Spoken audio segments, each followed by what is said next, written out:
You're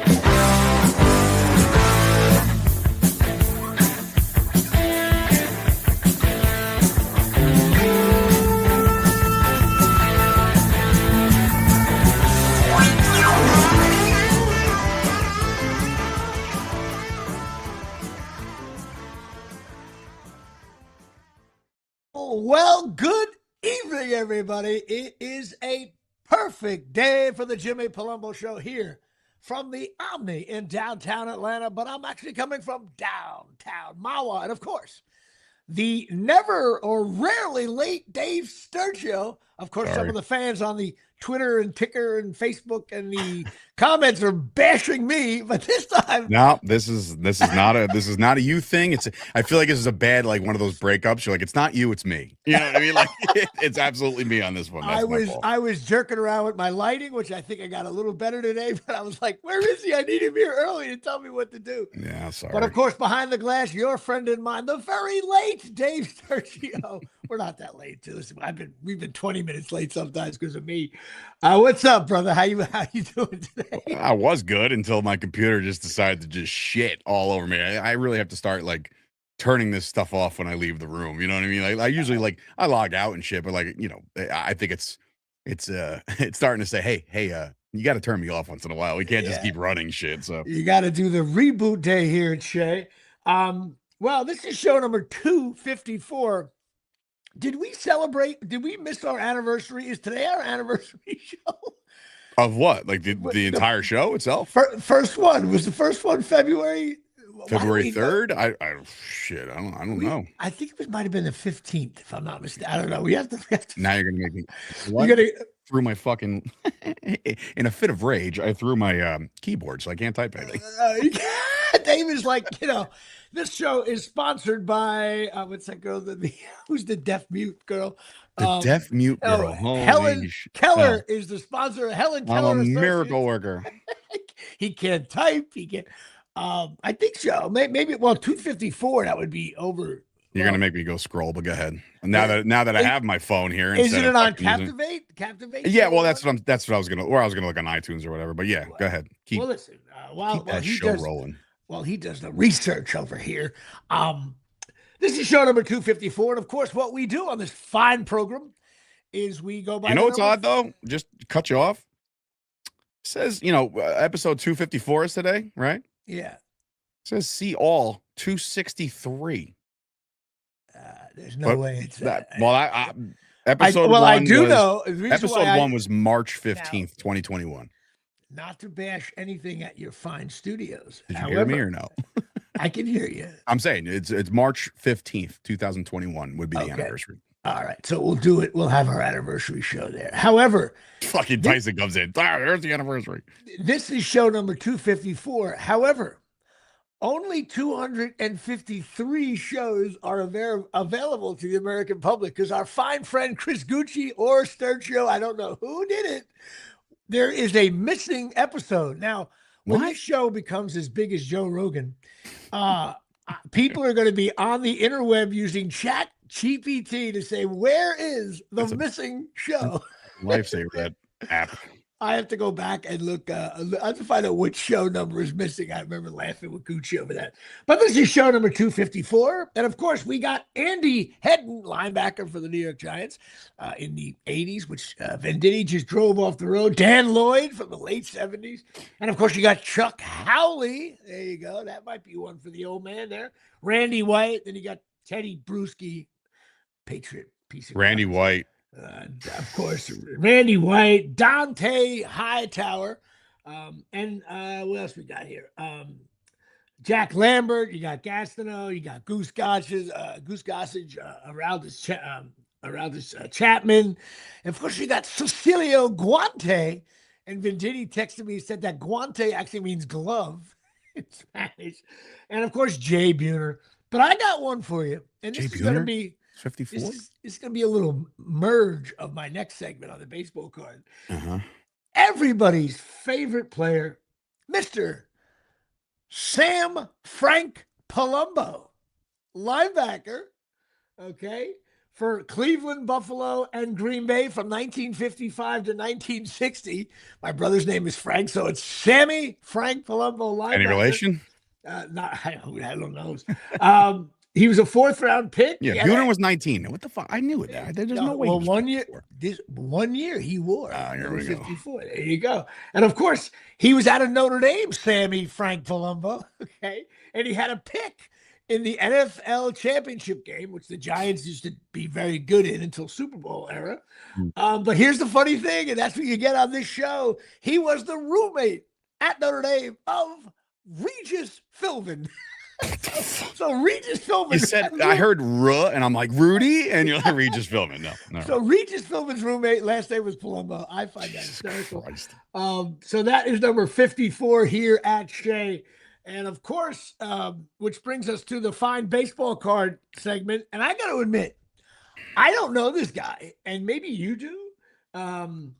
You said your deck is from the 2000s, you said? Yeah. Well, this guy played really from 99 to 2009. I don't know whether I'm pronouncing it right, but is your friend and mine Jacques or Jake Jones? Jock Jones. Yes, I remember Jock Jones. 10 years in the bigs. He lifetime batting average of 277, 1,200 hits, 165 ding-dongs, 82 stolen bases. Played with the Twins, the Cubs, Detroit, and Florida. 2002, he batted 300. I remember him with Florida. That's how I remember Jock Jones with Florida. In 2002, he had 175 hits. That's a lot. 2003, he batted 304. This guy was good. He was in the playoffs a lot with Minnesota, played against the Yankees a couple times. He only batted 200 in the playoffs. Against the Yankees, though, he had 2 home runs in the series. The Yankees won 4. That's what I just said. I just fucking that's how I remember. Right. That's how you remember. That's how through the Yankees, not through where he played. Right, of course. He was traded for Omar Infante. It's another good name. And he made about $5 million a year. He was on the Olympic baseball team when they did that. His first 5 home runs in the year 2000 averaged over 420 feet. So he hit a couple of bombs early on. And then he coached for a while. He was on the Cubs. He got pissed when the Cubs fired Dusty Baker and Lou Piniella took over. I'm sure Piniella did not buy into this guy's bullshit. He was pissed that Dusty Baker got fired. I forgot Lou Piniella even took over that team. Right, me too. Was he the last manager? No, right? The last place he managed was the Cubs? No. Did you say the Cubs or the Expos? The Cubs. Oh shit, my fault.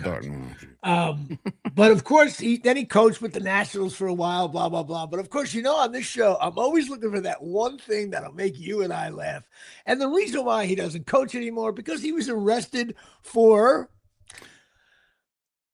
revenge porn. Oh, solid. All right. Love that. That's my favorite. There you go. It's my favorite genre. If I have to go to a porn site and search, I say revenge. I was doing my research and I'm like, this guy, okay, he's decent. And all of a sudden, there's got to be something in it. And the last line of his Wikipedia, and he was fired from the Nationals because of revenge porn.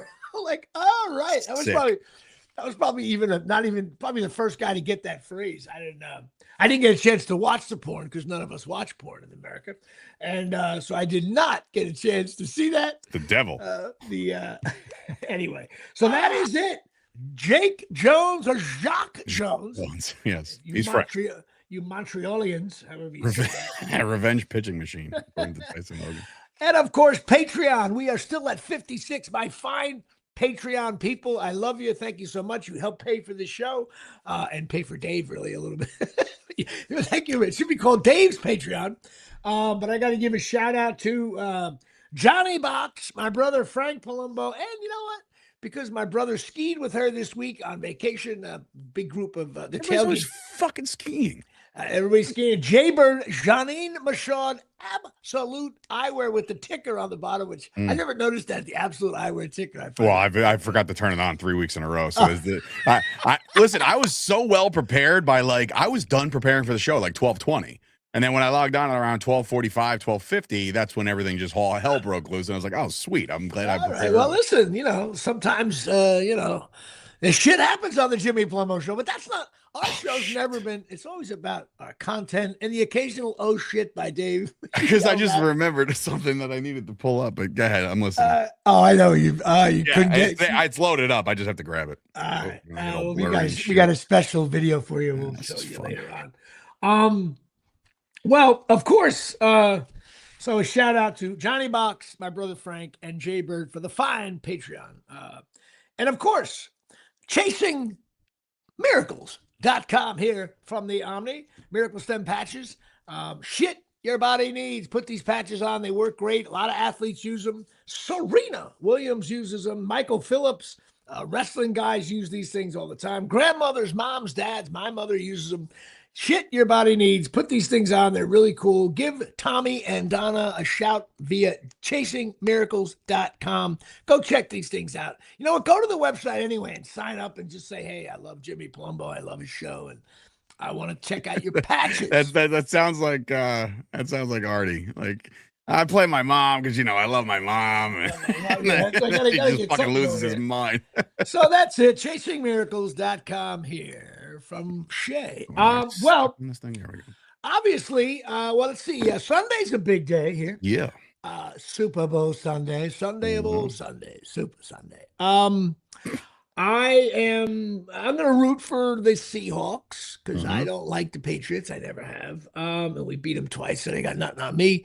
I hate the Red Sox. I hate the Bruins. I hate the Celtics. I'm your classic. Hate Title Town. I got it. And they totally, by the way, Boston owns us for the last like 10 years. So I got nothing to say about that, except for Eli Manning had, he just threw a ball off somebody's head. He's just nonchalantly won 2 Super Bowls. Casually threw, I think he's in the top 10 passing yards too. But I'm rooting for the Seahawks. My brother-in-law Steve's a big Seahawks fan. He is Pete Carroll, so. He looks like Pete Carroll. He looks just like Pete Carroll. You got to see this guy. You guys would all lose your fucking mind. My brother-in-law definitely looks like Pete Carroll. I literally thought that was him when we first started tailgating with him. I'm like, wait a second. Pete Carroll, yeah. Well, listen, I think it's going to be a good bowl. I do think on paper, no, not on paper. How do I phrase it? The actual, the Jimmy Palumbo's NFL stinks list, best 2 teams kind of made the Super Bowl. Whether or not, I never bought into the Patriots, but they did kick the shit out of the Giants. And the Seahawks kind of like, nobody was, like week 8, did we even talk about the Seahawks? Next thing you know, I mean, just based off of and again, it's Super Bowl week, so there's a lot of hype going around and like little video packages and shit. I watched something the other day of Sam Darnold. It was basically just like I felt like it was Rocky-esque. They're like, they said you couldn't win. And it's all this like old footage of him and the Jets and him with the Panthers and him with the, all the team. And then now he's in the Super Bowl. And I'm like, God damn. I was like, I'm going to run through a wall for this guy. This is great. So yeah, I'm rooting for Sam. Did you ever look at the stats on that one Monday Night Football game he had? Against the Patriots when he was seeing ghosts? No, he was like 11 for 35. It's like 11 that was the one who was like, I'm seeing ghosts and shit. Like he was just, he was all fucked up. But what I'm really looking forward to is the Bad Bunny halftime episode. Please don't fucking start. I just can't wait. I have every Bad Bunny album. I have all his bootleg albums. I've been. You really had to bring this shit up, man, because it was something. All right, so here's my. Wait a minute. Before you go into your thing, I will let you know. I don't even know if I was on Name That Tune, okay, and they said, "Can you name this song in 17,000 notes?" I would still. I don't even know. If I was a gun to my head, Jimmy, your whole family dies unless you can guess the artist here. I'd be like, everybody's dead. I'm so sorry. Yeah. I don't even know. It was a good run. To me, Bad Bunny, it looks like something you buy at Easter. I don't know this. I know nothing about. I'm sure. Listen. I'm in showbiz. Technically, I'm in showbiz. Okay, and I respect anybody loosely in showbiz for 35 years, down by 5. I respect anybody in showbiz because I know how hard it is. But I just don't. I'm 60 years old. I don't know. I know my daughter knows of this guy, but I guess the Super Bowl, you always gotta. They put the current people on, and I don't know anything about this guy. Now you clearly do. So tell me why you hate this selection. It's not even a hate of the selection at all, because I've plenty of Super Bowls that I'm just like, oh, this whole halftime show stinks. You know what I mean? Like, and that's why. But the problem is with this one is, and I'll preface this by saying Bad Bunny was in a WWE ring once upon a time, and he was actually pretty damn good. So they let him go out there and wrestle in Puerto Rico, and I'm like, this guy is fucking money. This is great. You know, that the crowd was into it. They were singing his song on the way down. I was like, this is great. And then for whatever reason, for like 2 days after that with the gym, I'm bumping his song. I'm like, yeah, like just pretending I'm Puerto Rican or some shit. But like it's not necessarily the person, it's what ESPN has turned into, man. And I understand it's the machine. I understand it's owned by Disney. I get all that part, and you have to pump as much shit as possible. But you and I both know, Jimmy, this country has never been more divided in the history of ever, right? What I don't give a shit what side you're on. It never affects me personally. I'm not going to judge you and like cancel our friendship because you went one way and I went the other. None of that matters. What matters is how much this shit is just shoved down your throat. Like, here's the thing.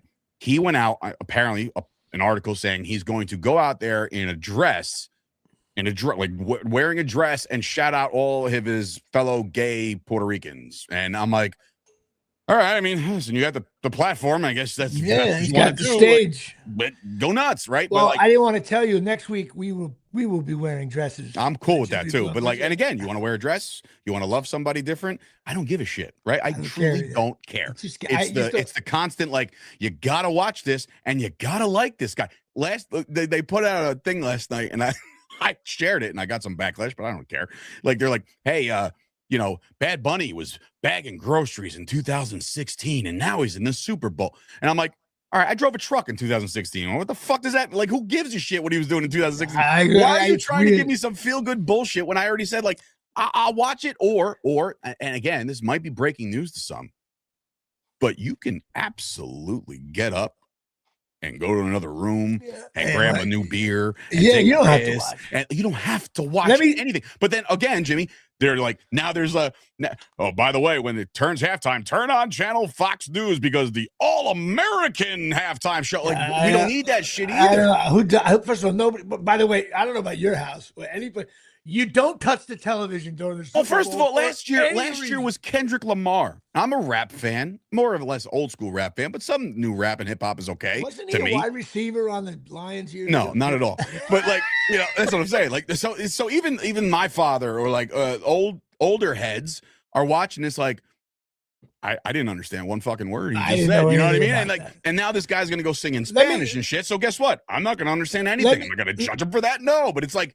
Let me tell you what happens with the halftime show. You watch it, whatever you bash it like, it doesn't matter.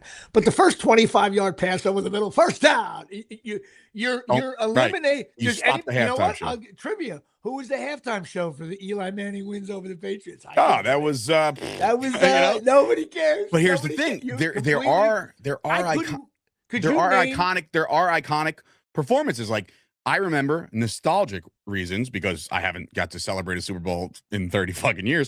So like 1992, I specifically remember Michael Jackson on a big stage just going absolutely crazy. I'm like, this is the coolest thing I've ever seen. I was only 7, right? So it's like, those are the ones that stick out. And like the Justin Timberlakes of the world. And even Rihanna she crushed it 3 or 4 years ago. And the weekend during the 2020 when nobody was supposed to be there, but like he was there doing his thing. Everybody looks for some kind of reason to look at it and say, this is just shit. And I'm like, what's your problem? On Sunday, during the Grammys, I played another fucking horrific thing. I played a drinking game with all my friends. I had like 15 friends here. And I was like, we played this game. If you knew the artist, you had to take a drink. Well, we watched the Grammys and everybody just drove home sober as a bell. I just started serving coffee at one point. That's what happens during the movie awards too. They're like, best picture goes to He and She. And I'm like, oh. Fuck. Best comedy goes to Beer League last week. I can't watch. You know what though? I remember years ago when I'm talking about, when I was 15 or 20, I remember the Grammys would be on. And my dad used to like music, but his era of music. And there was music. And Jimmy, who's this guy? Like, and it was probably like somebody major, like Neil Diamond. My father love Neil Diamond. I know, but my father, older, was like, oh, who's this guy? So that's Neil Diamond. That's what I'm saying. So if you have a younger crowd around you and you're not aware of who's who, so you ask a question. Hey, who's this guy? Where's he from? And then you fill him in. And if you don't want to listen to it, you don't fucking listen to it. That's the beauty part about here's another thing. And this, I'm aging myself in dog years as the show goes on. Always do. You know what I think the big difference is?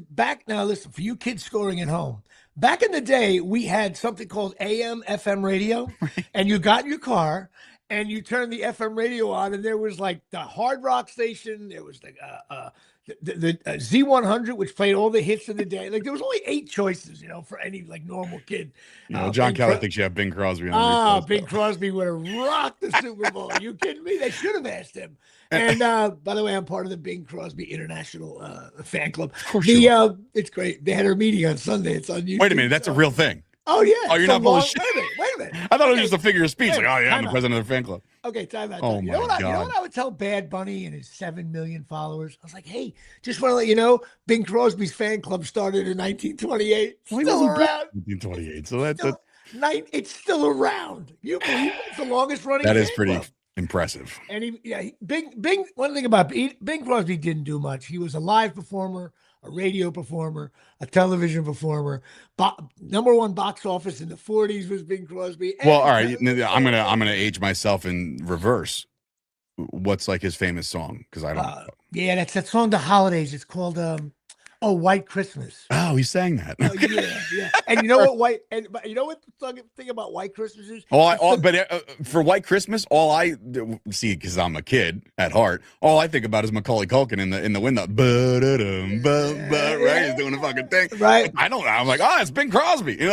Well, listen, it's the number 1 selling song of all time. So all you Elvis and Beatles fans out there, yeah, you know what? I never got into the Beatles, man. I don't know. Is that weird? Like, I'm not a Beatles because people like just fucking worship those guys, and I'm just like, I respect what they do, but of course, I mean, listen, you don't realize how many songs the Beatles are just part of our background, but I just wanted to give the shout out to Bing Crosby for my buddy Johnny Kelly in Los Angeles because he likes him too. You piece of shit Patriot fan. Anyway, I love you. Oh, John Kelly, you got to go. You got to get out. John Kelly, you got to go. Anyway, I don't even know what the hell I was talking about. Oh, we were talking about Bad Bunny. So everybody enjoy the fucking Super Bowl for what it is, and call it a day. Now, what are you doing for the bowl?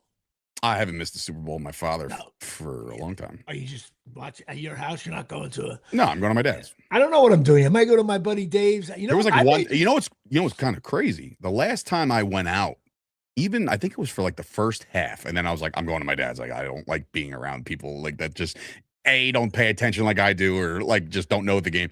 I went to my buddy's house.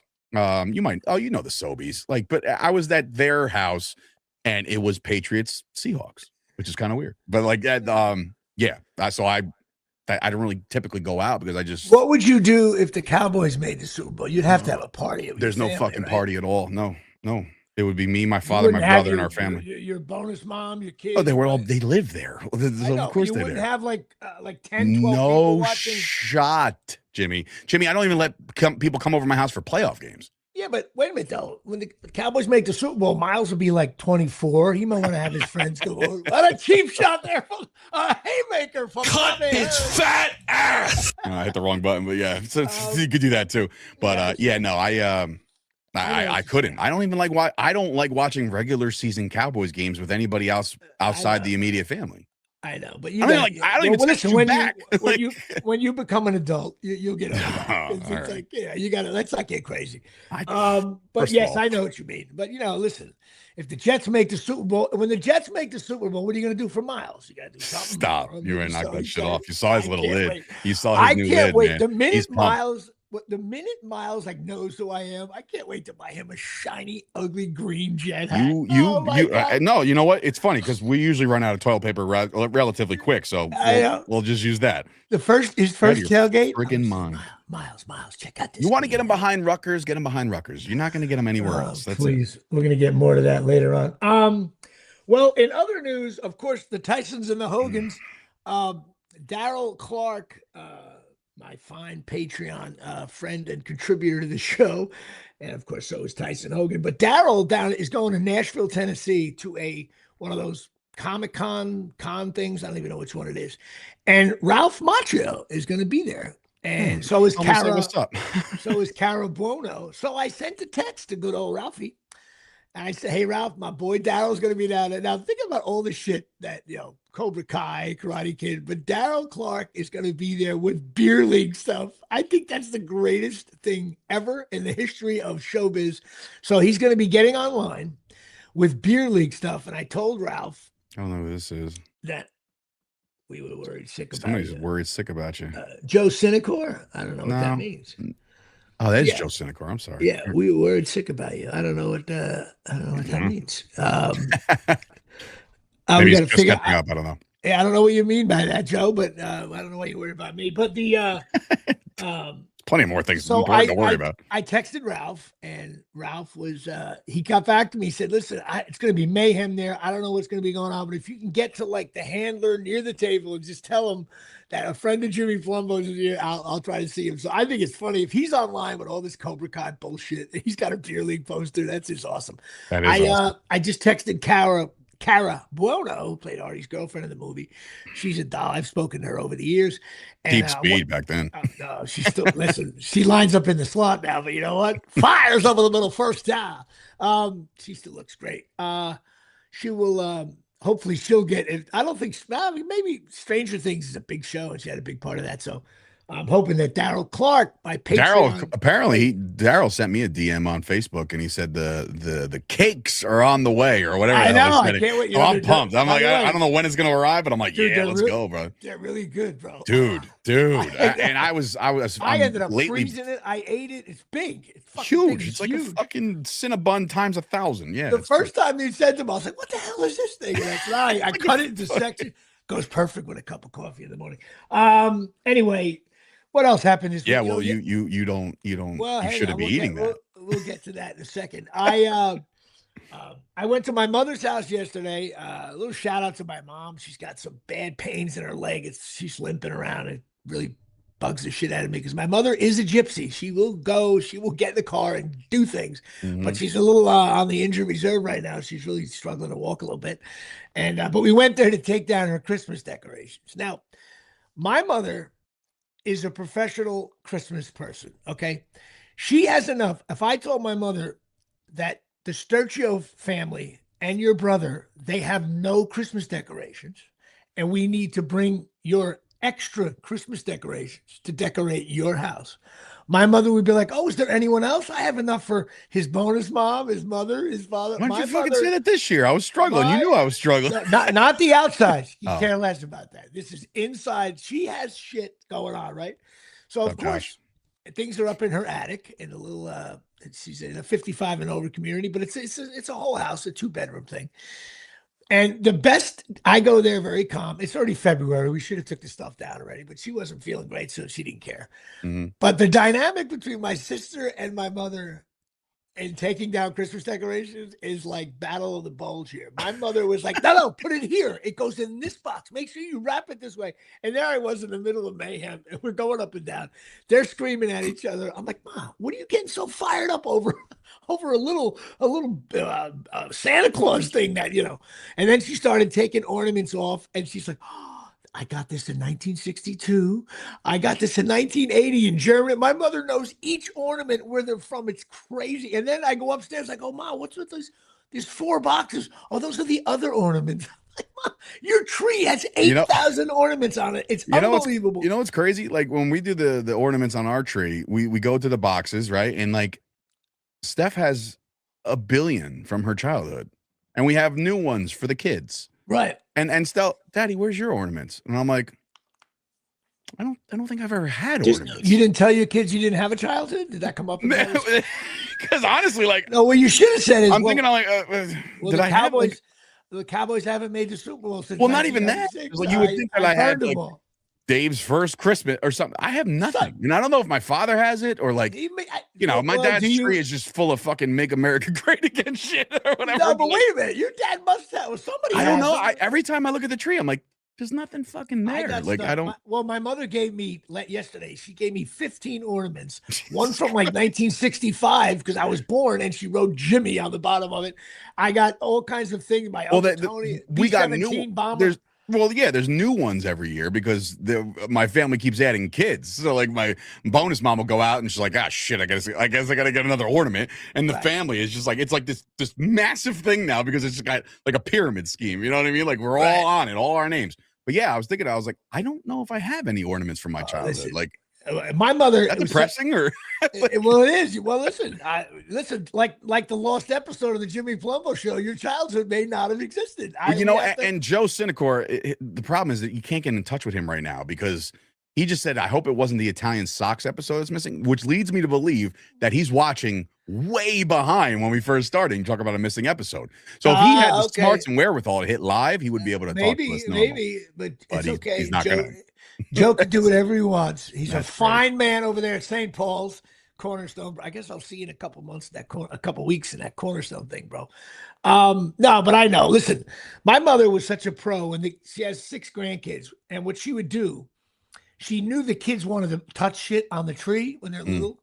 I'm sure you know when Miles was younger, they don't know. They're just banging on shit like He's still doing it. He's 4. Yeah, but my mother left a little section on the bottom on the lowest rung, and she bought all these like Sesame Street characters and all these bullshit things. And then when they came to the house, they were able to put it on Grammy's tree, and then she would take them off, and the next kid came. Oh, ain't nothing better than a grandma, man. Let me tell you. There you go. My mother. And you know what? My speaking of my grandmother, she was my favorite person of pretty much all time. Her birthday's coming up, her anniversary of birthday. She'd be like 104 now, but she had one of those trees. And you'll know this because you'll just feel retro on this one.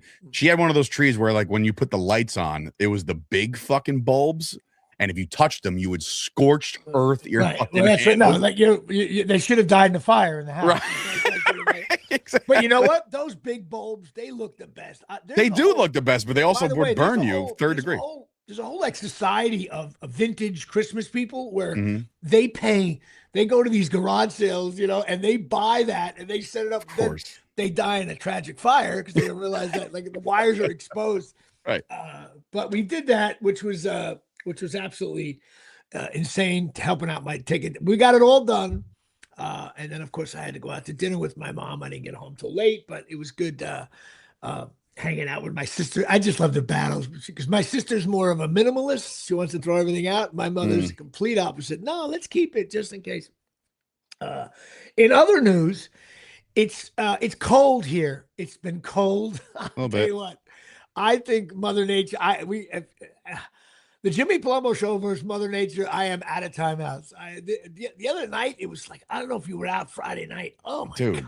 It was brutal. I was like, hey, like I was like, you can't even walk anywhere. Like not even from your car to somewhere. You're like, oh, this is nuts here. And it's good. You know what? Today's balmy. It's like 33. All right, Tyson. God bless.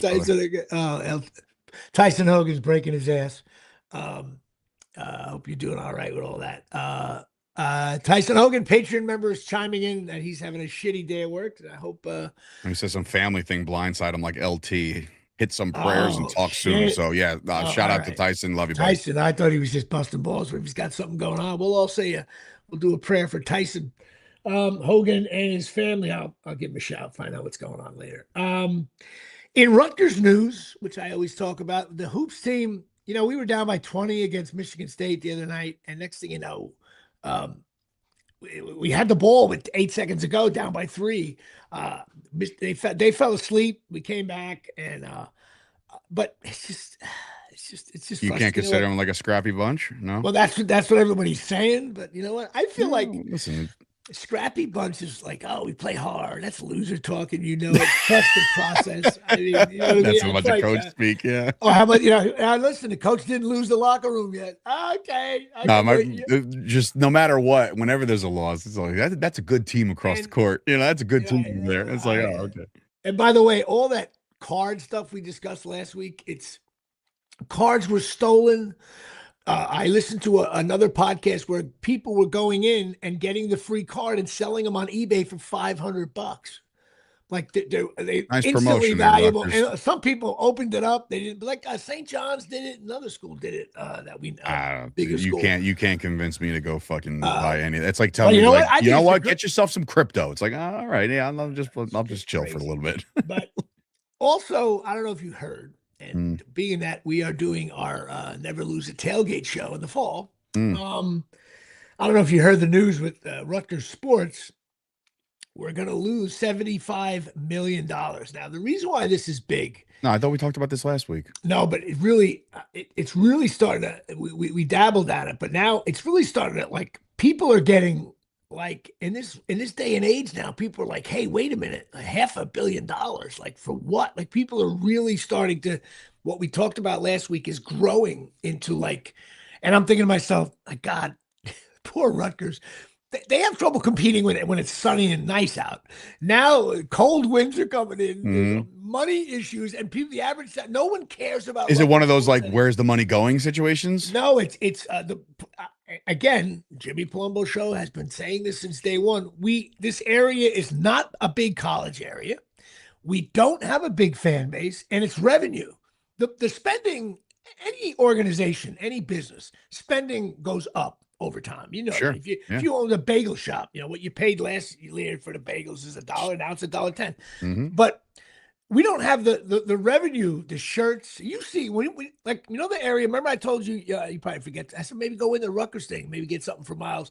We walked in there. There's nobody. You go to a Penn State game, there's a line, people buying T-shirts in town. I can walk into the Scarlet Fever right now, and the shelves will be stocked. Like this, right? Nobody's touching anything. No, it's just not there. And plus, years of below average football, years of below average sport wins in every sport, and you get this. And even now, I'm dealing with my daughter with colleges. There's this whole like, oh yeah. Oh, you might go to Rutgers, yeah, right. Oh, but you might go to Providence. Oh, you might. Oh, they're looking at Penn State. You're looking at Syracuse. Oh yeah, well, Rutgers. It's like this. It's like so Rutgers is becoming like a fallback option almost. Yes, and meanwhile, it's better than it's just as good as all those schools, if not better. And I think the reputation of Rutgers is in the shitter right now. And you know what? How do you change that? I mean, you know what you do? Sports teams aren't going to change them. Yes, they. Oh yeah. Do you think anybody would know about a little school in North Carolina called Duke if their basketball team didn't win 29 games? Fair point. Would you drive on Route 80 for 5 hours in the middle of fucking nowhere to go to Penn State? It would be like, you got to be kidding me. You'd be at like CCNY. Vin Diddy just drove off the road. No, it's sports can certainly help alumni and money and donations and people. And I met the guy at the game, or we're going. How about on the road game? There's probably 11 people that travel to Rutgers road games. But if Rutgers was like Penn State, you go, there's hotels, there's bars, you meet people. I met a guy, and Rutgers, the sports has been so shitty. I think the new AD was honest. She said, it's going to be worse next year, but in 2027, it'll be a big difference because we get the full amount from the Big Ten, stuff like that. It's just like another negative on Rutgers. I'm like, it's just like the Giants. The Giants have sucked. They got a new coach. I like what he says. And then what happens? The play? No, the owner gets caught in the Epstein file. Oh yeah, I saw that. Sick, like, bro. Awesome. Good job. I refuse to look into any of that shit because I'm just like, I don't want to know anything. I don't like, listen. It's horrific, but I don't want to. It's all shitty. It's not my thing. But my first thought. This is tell you how. This is what a professional Rutgers fan I am. My first thought was, wait a minute. There's got to be someone at Rutgers in those files. Like I immediately went. It's so funny. I think it was. I don't remember which scandal it was last, or maybe it was with Bob Kraft with getting like rubbing tugs or some shit. I don't know. Whatever that was. Right. Or no, somebody came out with some, maybe it was like a racist thing. I don't know. But there was a handful of Cowboys fans who were like, why can't Jerry be caught doing something shitty just to get him out of town? And I'm like, dude, let the guy, he's going to die soon. Just let him fucking ride it out and call it a day. If Tish gets caught in the Epstein file with sending creepy emails, like, come on. Oh, and then did you hear about the Gino? I don't know who owns the jet. Oh, Woody Johnson, right? Like, there's like emails saying like, I'll send you a back in the day, I'll send you a Geno Smith jersey.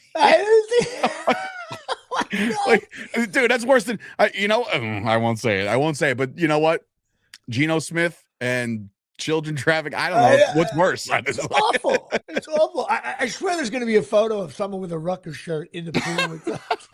I can't get it. It's going to be Shiano. Like, oh no. It's just negative. On a positive note, here's the segue from the Epstein files. Go ahead.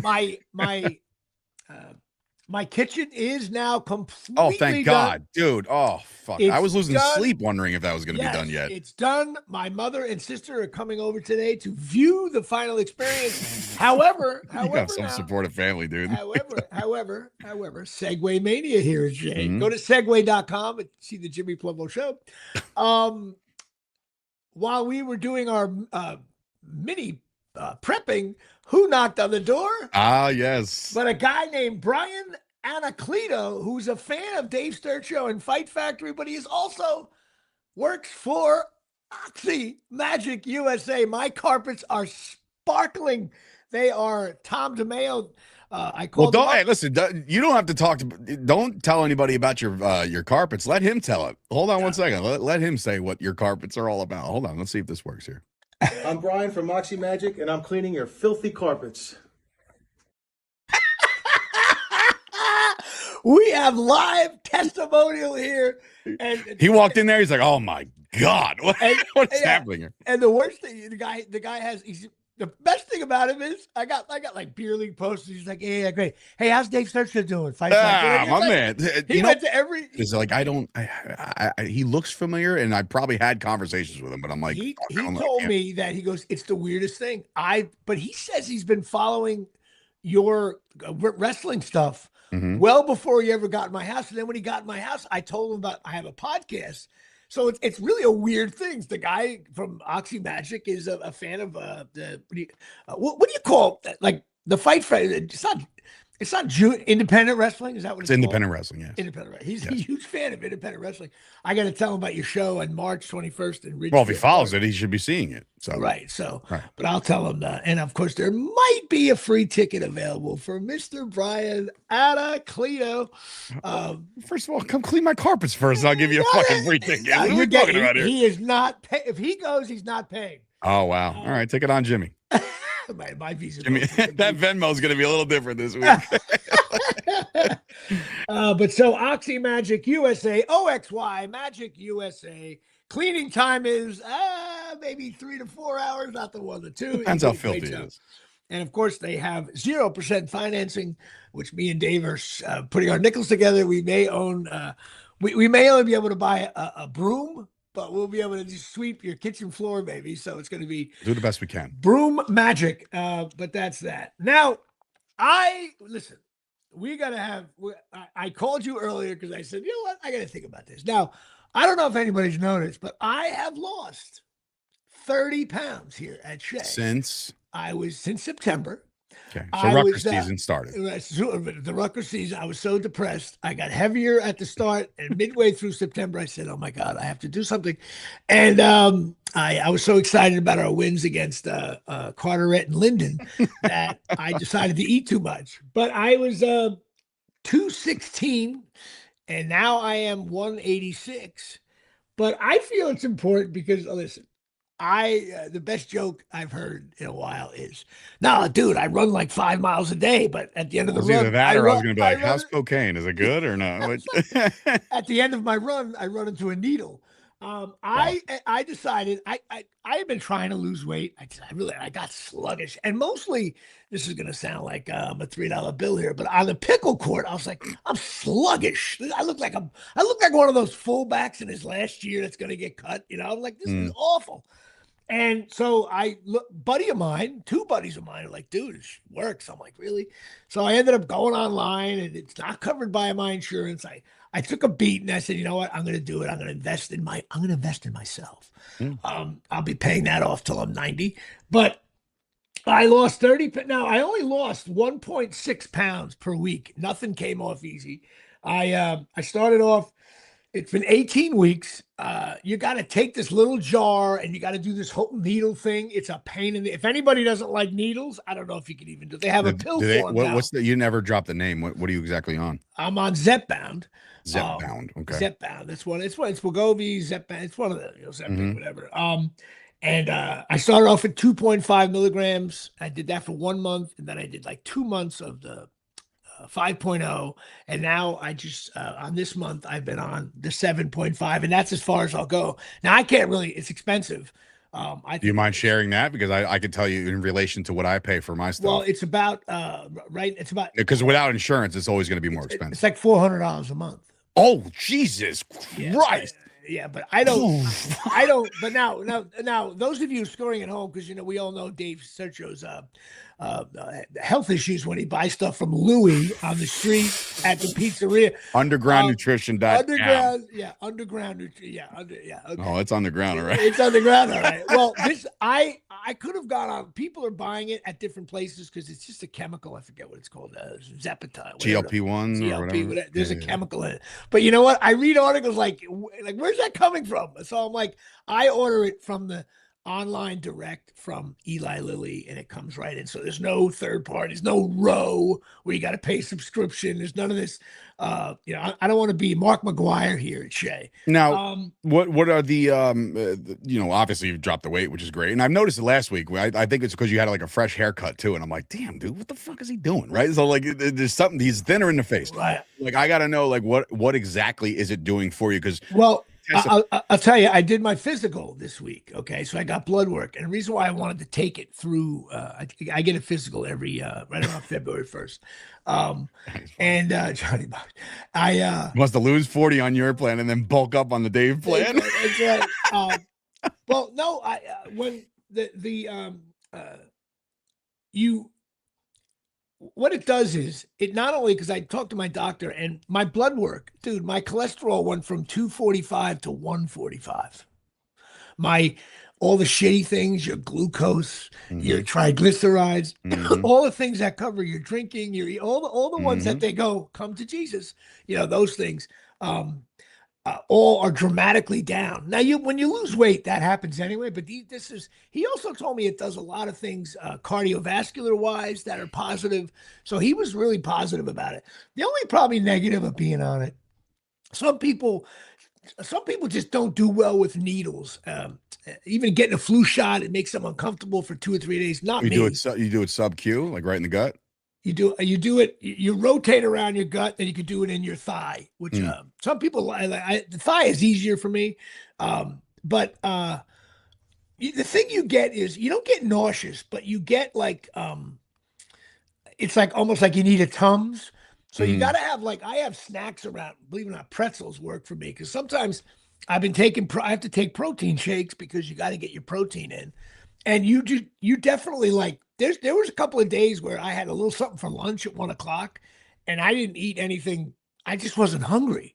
And everybody, that's a big thing for me, for my thing. It's like, I can't tell you how many times that I've fucking just forgot to eat because it's just not a thing. Like I'm not hungry. Like, and that's the biggest thing. I'm not eating as much. And that's what I make fun of it, but I was like, I cut down on the shit, right? But it really not because I just don't eat as much, and it's working. This stuff works. You get a little. You know what happens too? Like last night, I went to the diner with my mother, and I really just wanted some protein, and I don't eat like that. I'll get a Happy Waitress special grilled cheese bacon. I don't.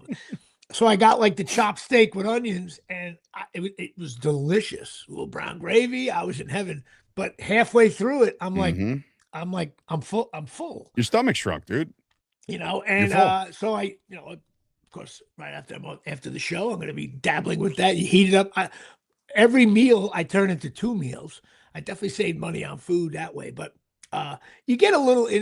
I would say, there was 2 or 3 nights where I was. You got to watch your fiber intake because you get like, hey, when's the last time I went to the bathroom kind of thing. But I didn't. Some people get nauseous. I got nauseous maybe 2 or 3 days in 4 months. I'll tell you what, man. I've the stuff I'm on. The curbing of the appetite is the best part of it, right? But I say I have never, and this is probably a little detrimental because I'm always kind of high wired anyway. But like my focus with this shit has gone through the roof. Like it is. I can't sit still. I have to be doing something, which is good if you're a businessman like myself. I'm just trying to grow a bunch of things at once, which is great. I get it. But at the end of the night, if I don't take like my edibles, I am still like, okay, how can we market Fight Fact? It's like 11. I'm texting the guys like, what are we doing right now to fucking make it better? And they're like, dude, I'm sleeping. And I'm like, no. Like, so like I'm on it, right? But then like I take the edible and I'm just like, and then it just calms it down. I go to No, sleep. I would say I would say the biggest thing is the day after I take the shot, I feel a little tired. Okay. Now some people claim like depressing thoughts and Listen, they can fuck with your emotions, and I really probably, I haven't really felt. But do yourself a favor though. Like I don't know how your I know it does sound like speed. I don't know how your workouts are going, if you're working out at all. Well, I haven't. But So you now, got to get to the gym, because I can't. There's nothing worse than somebody's like, I'm on this and that, and then they just like raise their hand, and it's just like fucking. No, skin. I can. I'm Well, like, just go fucking do a dip.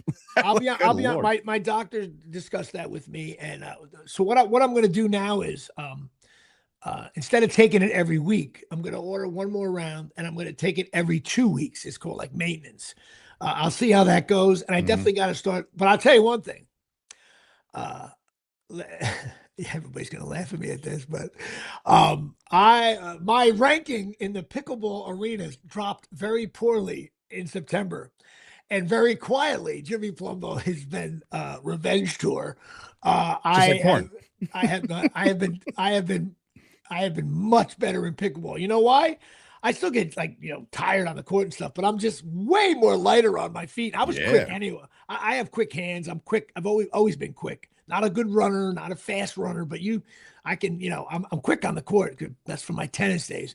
And so I've been much better. So it's proven when you lose, listen, anybody out there. And the reason why I'm bringing this up is some people like, there's a lot of husband and wives who, listen, they're both looking at each other. Hey, honey, hey, we got to do something together, and they have enough money to do it. And I say that's why I'm bringing it up, because I think if someone is thinking about doing it, I definitely say try it. I mean, I have friends that weren't that overweight that did it, and they end up. Well, that's another thing. Like, there's a lot of people out there that really necessarily don't need it. Like, doctors would be like, dude, get out of my office. Like, you're fine. But then there's so many black markets and so many direct ways to get it and all this other shit. So like me, for one, like, you're 30 in September, 30 pounds in September.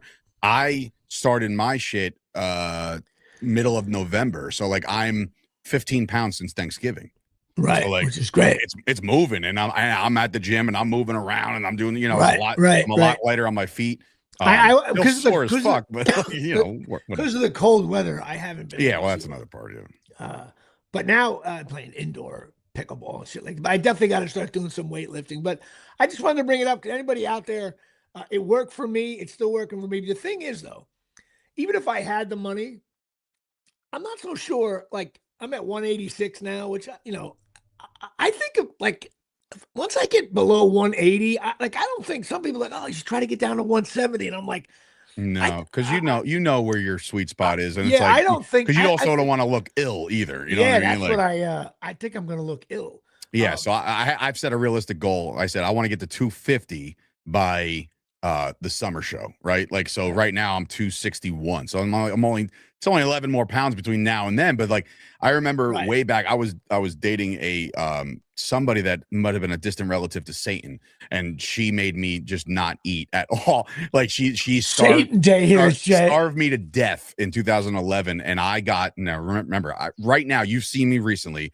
I sit around 261. Probably the last time you saw me, I was probably like maybe even pushing 270, right? I was down to 202.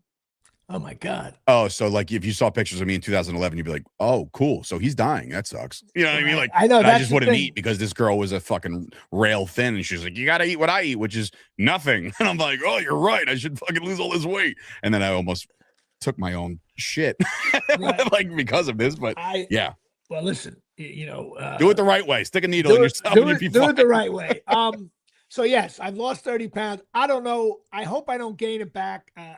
My doctor said, look, if you're going to stop, do a gradual. So yeah, you can't cold turkey. He said, do once every 2 weeks. And if you can't afford it anymore, do once every 3 weeks. Now, try to extend it out until you the doctor, you're still prime Jimmy Palumbo. You're 60 years old. I'm sure if you went to the bar and you met a fine young lady, everything's going to be fine. But like, are you like, does this have anything to do with lowering your test levels? Because you got to watch that shit too. Because all of a sudden you start feeling tired, and you're like, well, maybe that's your test. Because if you need any fucking test, just holler. I know. I don't. Everything seems operational down there in the engine room. Listen, there have been times when I've been drinking all night that my engine room looked like the Titanic movie. We can't hold you, Captain. There's another name for that. It's called whiskey dick. It's like it makes it all go. Listen, I put my balls in storage. They're over on Route 17 in storage. That's the thing. If I hook up with a girl, I'm like, hey, we have to stop by the storage place. What for? I got to get my balls. They're in there and they're way in the back. I got to pull them out. They charge me all this money to store. It sucks. Right. They just sorry. It's right next to my mother's Christmas stuff, and so I. That's called a callback, ladies and gentlemen. Very good. Got him. That's funny. Anyway, also, I will let everybody know. I watched the Knicks game the other night. They beat the Lakers. God bless. They won 6-0. However, LeBron, bye, Bronny. You're done. However, again, if you ever want $600 to sit in the last row. Okay. By the way. But listen, here's the funniest thing, though. The announcers were like, "Hey, LeBron's struggling, but he had 22 points." There's no doubt. First of all, he's been playing since 1945. After the war, he joined the NBA. Okay, and I know he's not the same player, and he's definitely slower and all that. But like when Karl Towns has a bad game, he has 8 points. Okay, and he doesn't play the last 11 minutes. Right. LeBron James, like announcers, like, oh, a down game here. Final score, Knicks win. LeBron with 25. Like it's unbelievable. A casual triple-double here. I mean, this guy. Listen, I'm not a fan of his. Never was a LeBron. Well, only because he didn't. If he'd came to the Knicks, I'd have jerseys all over the place. Jerseys, statues outside of the garden. Sure. It would be. I hate him. I hate Durant. Well, that's when I turned my back on him. When he chose the Heat, I was like, oh, fuck this guy, dude. But after a while, it's even like a little bit of the Tom Brady thing. It's like I used to hate Tom Brady, but I'm like, oh my God, he's in the Super Bowl again. And then it's like, oh, he went to another team. Here we go. He's with Tampa Bay. You watch now. Oh my God. But now, you know what the best part is? Like, I have nothing to hang my hat on when it comes to Tom Brady, except the Cowboys beat the brakes off of him in his final game. That's all. So I'll hang my hat on that. And like Micah Parsons and everybody had a field day in that playoff game. You know, everybody likes to love hate with LeBron, but I'm sorry, he's the GOAT, man. He's the well, he just there's is. no listen. No, there is. Just, you know why? You know what though? It's too. Well, that's what I'm saying. He's the GOAT of the new age of basketball. There's no better player when basketball started to change into 3-point shooting and freaky athletes and all this other shit. Yeah, you cannot compare. I know, but back in the Jordan's day when he was just making people look silly, you know, the competition might have not been as good, but the dude was still the fucking greatest. I know the different eras. I get all that, and of course, I think Jordan is the GOAT. But like, you know what it looks like? It looks like, well, Jordan played 3 years. That's how it looks compared to LeBron. Like this guy's still playing. You also could take into consideration of just generational, like what these people look like at this point. Well, Jordan's a skinny rail, and he's doing amazing things. LeBron James could play tight end in the NFL tomorrow if he chose. You know what I mean? He's a freak athlete. And by the way, when the NBA playoffs start, they still have the other guy on the team. Like you're telling me the Lakers can't win a bunch of series in the playoffs? I think they can. I'm surprised they lose any games. I know. So it's like when you have Luka and fucking LeBron, like how explain to me how you lose a basketball game with those two guys on the team. If LeBron James is in the finals this year, which they got a tough road, okay, with Oklahoma, but if they're in the finals, I think if they're in the finals, you won't be able to talk to me in terms of like who the go. Against your nuts, and Karl Towns will get eaten alive. But by the way, I didn't know Karl Towns is not allowed to play in the fourth quarter. Did you hear about this? He's not allowed when the game's tight and there's 11 minutes to go. They take him out. You got to come out. And by the way, Shamet had the game of his life. He hit like 35 threes. Anyway, I'm not on LeBron James. And other news, of course, I'm going to do a PSA, and Dave Sturcio is going to agree because I've been texting him. There's a book out there called The Daily Dad. Listen, guys, it's a little bit of a parenting book, or really about being older in life. No, it's a life book. You read one page a day, and I heard about this book, and I got it. And I read the first. You know, it's every day. They have the calendar. You just read it every day. And like I read what do you call those things when they have like a little... Yeah, and so I read the first one, and I was like, I gotta send this to Dave because it's Yeah, about having kids younger. And now good shit. I sent you the one today. I'm like, Dave, Yeah. and I sent you the thing. I'm like, this book's it's by Ryan Holiday. It's not it's called not The Daily Dad, but it's really should be called Daily Mom and Dad. It has nothing to do with being a father and a daily parent. Daily Parents really what it should be called. But I guess since he's a male, he says Daily Dad. But it's got great stuff about kids and even life stuff. And it takes you about 30 seconds to read each day. And every day you're like, now I don't always agree with all of them. I want to get well, the one you sent me today, I read in the gym parking lot. That's how quick it was. I was like, I was like, wow. And you read it, you're like, shit. that's why you got to buy the book. Yeah, I will. So that's my little PSA for that guy's sales, even though he doesn't give a shit. And he's also considered like a stoic, which means they go by. That's good stuff. They go by ancient philosophies of Greek and that's Rome. That's how Brett Ernst had some powwows with me about the stoic. That kind of. Yeah, well, I just feel it's just manly shit. But it's also like it's also what it is. It's Eli Manning just being calm and relaxed and getting it done when you have to. And a doofus and half a retard. Mouth breather at Shea. But no, it's very interesting stuff. That's my PSA for that. But of course, since my carpets are no longer filthy and my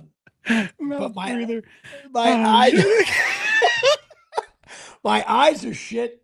What do you do, Dave, when you can't see? Well, your vision gets better when you lose weight. But if you don't lose weight and you want to continue to be a fat fuck, go to Absolute Eyewear. Absolute Eyewear, 42 Main Street, Woodbridge, New Jersey. That's Woodbridge with a B, the Wooden Bridge, Woodbridge, New Jersey, 732-326. Eyes. Which is just did you see well, you can continue your read for Absolute 732-326-3937. Go talk to Craig and Johnny J. Bird Mashad on Main Street there at Shea.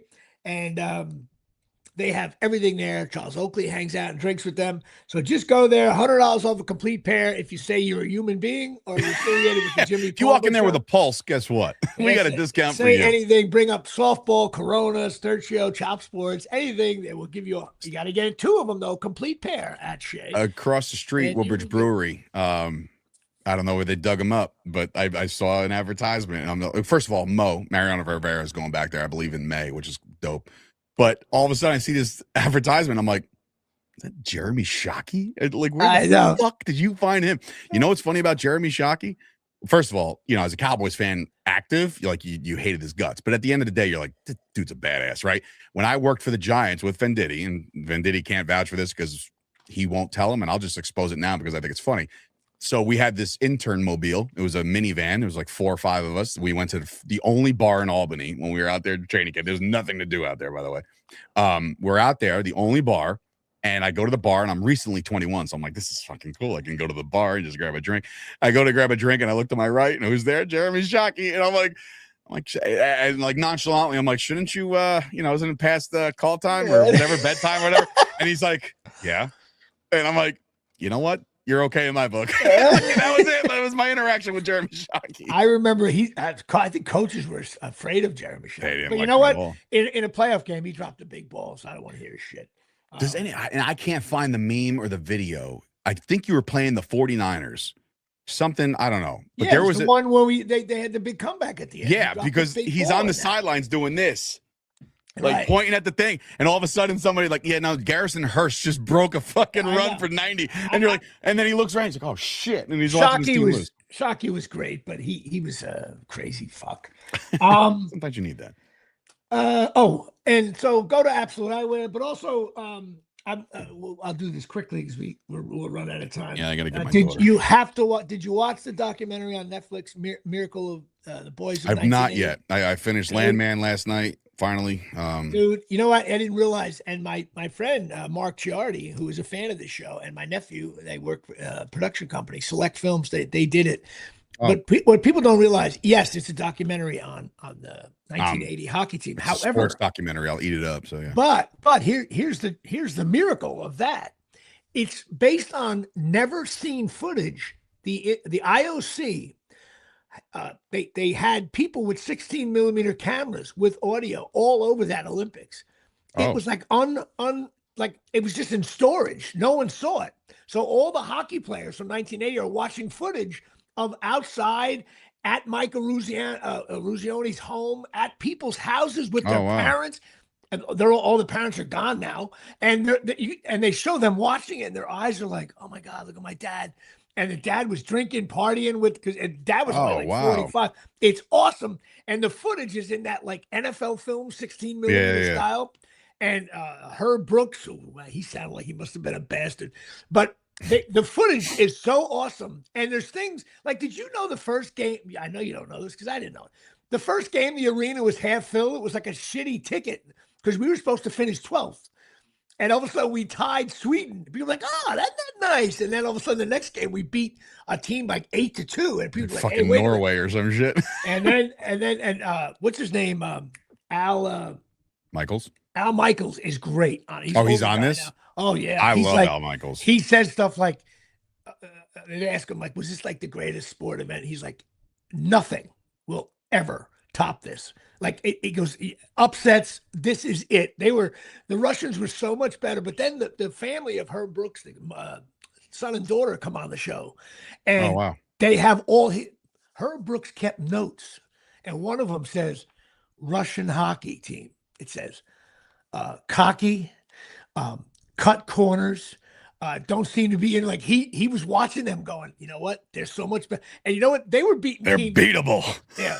They were beating teams like 11-2. Yeah. First of all, when you lose 11-2 in hockey, bad day at the office. Okay. So like they were getting smoked, and all of a sudden Herb Brooks was into this getting in shape stuff, and they showed it in the movie Miracle. But like in the third period, the USA team was not tired, and the other teams were getting a little bit. You got to see the way the uniforms, they're all baggy. The goalie has the single mask. First of all, it looks like Freddie, Jason Voorhees. It looks like it's from 1905. That's how old. It's 1980. It's 45 years ago. And then they show the guys alive now, and you see them watching stuff.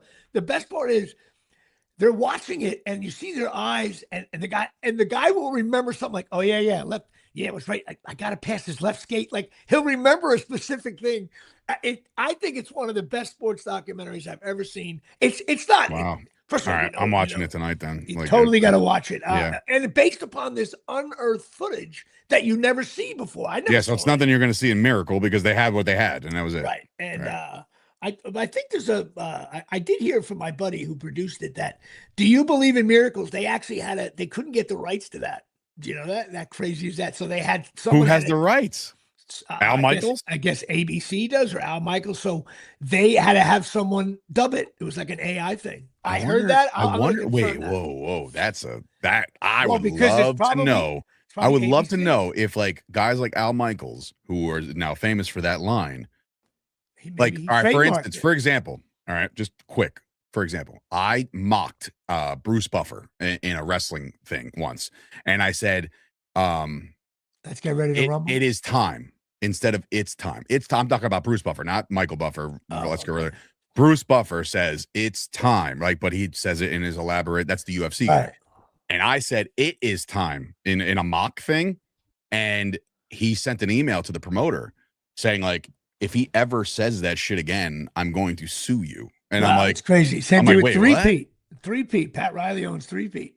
Do you know that? Oh, really? You didn't know that? See, that's cool. And they didn't. Oh, and I also, by the way, in that same email that he wrote to the promoter, he's like, tell your ring announcer that he says that again, I'm going to sue him. And also tell him to get his pants hemmed. I'm like, fuck you, Bruce Buffer. Like, who the fuck are you telling me what to wear? Like, get out of here. That's awful. You shouldn't do that. Piece of shit. But yeah, check out. It's very good. Also, we'll end up doing my taxes. There's nothing worse. Listen, another PSA announcement. If you had a shitty year and you're doing your taxes, it's like watching a documentary. It's like watching a ESPN 30 on 30 on your year. You have to go through it. I was ready to puke over my tax thing. You spent how much on your marketing guy? Your social media dude? What did you do? God, I'm like, what am I doing? I spent $120 on.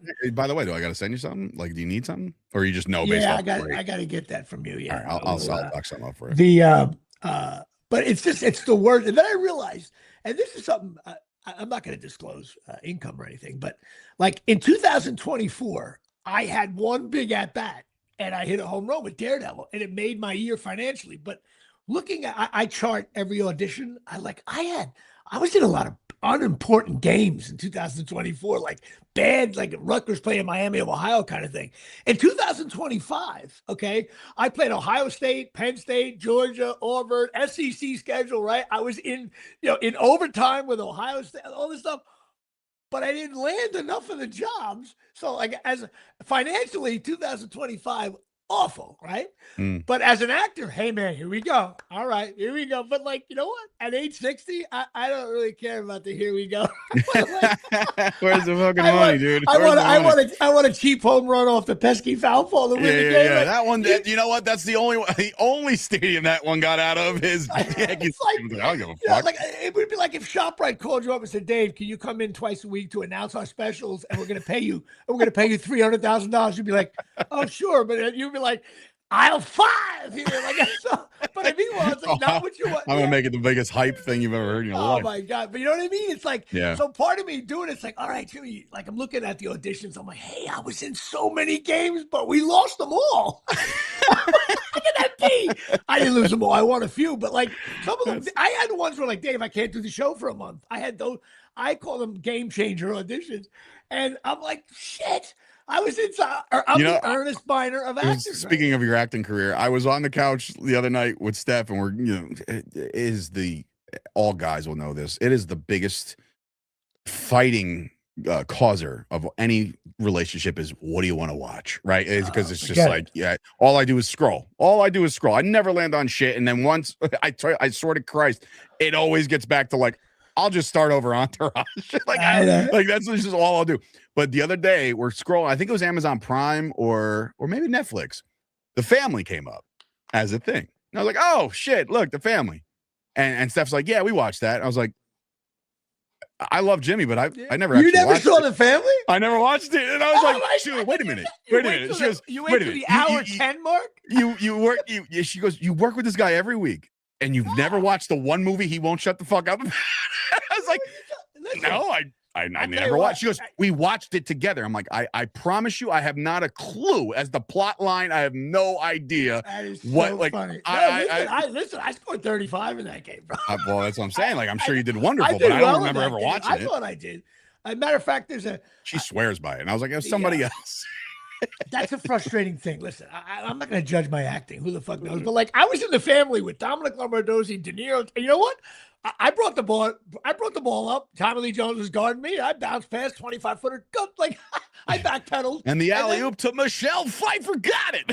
Like, all right. The big star now from Tommy Supreme, whatever the hell, that Academy Award movie. She was $1.50. I did a scene with her.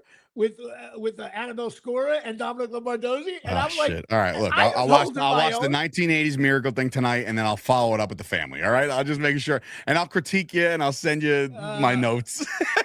I know you didn't watch it because something happens in the movie, you're gonna laugh your ass off. And also, I want to get blown away, don't you? I want to give it. Oh, you know that. Right? Well, because you said you had to hide that from your daughter. Yes, I did, because she was like, "Oh my god!" Now she thinks it's funny. Watch my dad die. Watch this shit. This is great. Watch my dad die. I want to give it. Speaking of my 2025, but I do want to give a shout out to my manager, Denise Hardigan, because she's not a big time manager, but she's been in the business a long time. Reps kids, a lot of kids, and I think that was a little bit of a difference. I got much better auditions. I want to give her a shout out because of the complete do nothing bullshit. Overrated management. I remember you saying really good things about your new manager because she was just active. She was just like, she's on the ball. She's on the ball. And I was with a bullshit major management company, which I will not name here, for 30 years. And they just ghosted me. No respect at all. I was their first client. They have 15 managers now. I was their first client. I might need some representation in the event that Beer League takes off. So I'll talk to her. That's it. Oh, by the way, the scripts are going great. We're having another meeting tomorrow night, and we're in the second round of editing the script. So positive. Go to watch213.tv. Check out Beer League. All right, we got to get out of here. I got shit to do. All right, I'll talk to you after this because right after I got to tell you something on the more personal side when it comes to Beer League. Like, good night, everybody. All right, we'll see you next week. Yes, sir.